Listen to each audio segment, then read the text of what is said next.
بەڵێ ئێمە لە ئەمڕۆ سەردانی بەڕێز پارێزگاری هەڵەبجەمان کرد.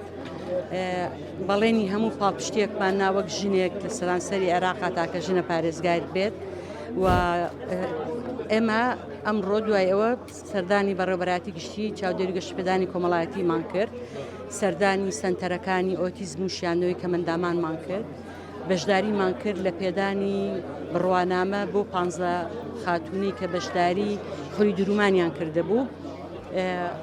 هەموو دەستخۆشیمان لە فەرمانبەرەکانی خۆمان کرد و پاڵپشتیمان بۆ دووبارە کردنەوە و ئامۆژگاریمان کردن وەک هەموو جارێک کە یەک خزمەتی زۆری خەڵکی هەڵەبجە بە تایبەتی لێ خەومان و کە مندامان بکەن و خاڵی دووەم هەروەک چۆن لە هەموو کۆبوونەوەیەک دووبارەمان کردوێتەوە کە ببنە سەرڕێی چاکسازی و بەگشت کە نەڵیا بچنەوە کە کردویانە.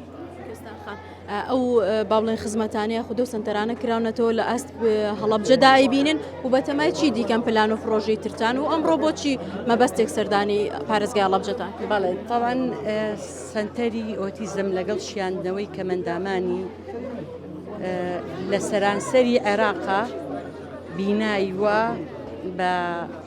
بەو کوالێتیە بەرزە تا ئێستانیە لە سەرانسەری عێراقا.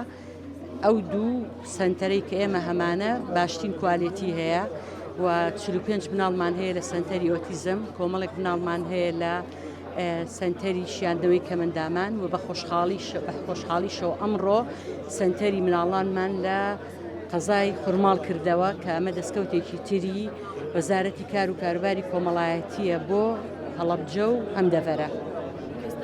بەسمە جوابی ئەو پرسیارم بیتەوە دروست، هیچ پلانێکی ترتان هەیە بۆ ئاینجا وەک وەزارەتی کاروباری کۆمەڵایەتی بۆ پارێزگای هەڵەبجە؟ بەڵێ ئێمە هەموو ئەو سێکتەرانەی کە پێویستە لە هەڵەبجە هەبێت هی وەزارەتی کار و کاروباری کۆمەڵایەتی بە نزیکی هەموویمان جێبەجێ کردو. ئەوەی ماوە وەک بەڕێز کاکدانا باسی کرد لە ئایندەیە لە سیروان و لە بیارش بتوانین سنتەری مناڵان بکەینەوە. ئەوەیە بەرنامەی تازەترین بەرنامەمان ئەوەیە کە ئیشی لەسەر بکەین.